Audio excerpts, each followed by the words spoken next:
بسم اللہ الرحمن الرحیم بسم اللہ الرحمن الرحیم۔ یہ وضو سے متعلق ایک سوال ہے، بھائی نے دریافت کیا ہے کہ اگر کوئی شخص وضو کرنے سے پہلے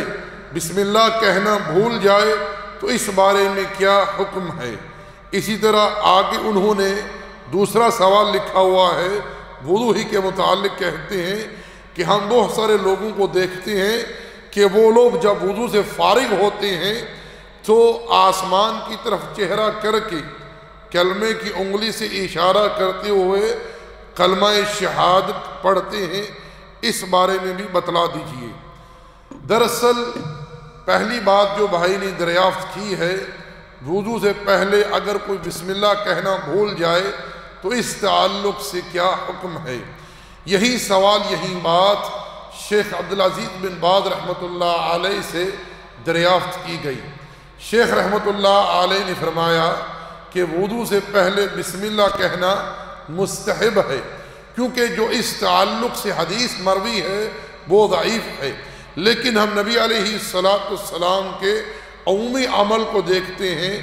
آپ کی سنت کو دیکھتے ہیں، تو آپ علیہ السلام ہر بابرکت کام جو ہے وہ اللہ کا نام لے کر کیا کرتے تھے۔ تو شیخ عبدالعزیز بن باز رحمۃ اللہ علیہ نے فرمایا کہ اگر کوئی شخص وضو کرنے سے پہلے بسم اللہ کہنا بھول جائے تو آخر میں یہ کہہ لے ربنا لا تؤاخذنا ان نسینا او اخطانا، کیونکہ یہ جو کلمات ہیں، یہ جو دعا ہے عند اللہ جل وعلا مقبول لکھی جا چکی ہے۔ اسی طرح بھائی نے جو دوسرا سوال لکھا ہے کہ بہت سارے لوگوں کو ہم نے دیکھا ہے کہ وہ وضو سے فارغ ہونے کے بعد کلمے کی انگلی سے اشارہ کرتے ہوئے آسمان کی طرف منہ کر کے کہتے ہیں اشہد ان لا الہ الا اللہ وحدہ لا شریک لہ واشہد ان محمدا عبدہ ورسولہ۔ میرے بھائیو، میرے دوستو، یاد رکھیں، وضو کے بعد یہ دعا پڑھنا جو ذکر ہوئی ہے یہ نبی علیہ السلام کی تعلیمات سے ہے، کیونکہ اللہ کے رسول علیہ السلام کا ارشاد ہے جو شخص وضو کرے، اچھا وضو کرے، یعنی سنت کے مطابق وضو کرے، پھر یہ دعا پڑھے، کیا؟ اشہد ان لا الہ الا اللہ وحدہ لا شریک لہ واشہد ان محمد عبدہ ورسولہ۔ تو ارشاد فرمایا کہ اس کے لیے جنت کے 8 دروازے کھول دیے جاتے ہیں،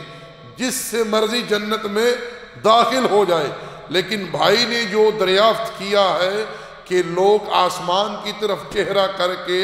کلمے کی انگلی سے اشارہ کر کے پھر یہ پڑھتے ہیں، تو ایسا کرنا نبی علیہ السلام کی تعلیمات سے، آپ کی سنت سے بالکل ثابت نہیں ہے۔ آپ نارمل انداز میں کلمہ پڑھیے، جو دعا سکھلائی گئی ہے وہ پڑھیے،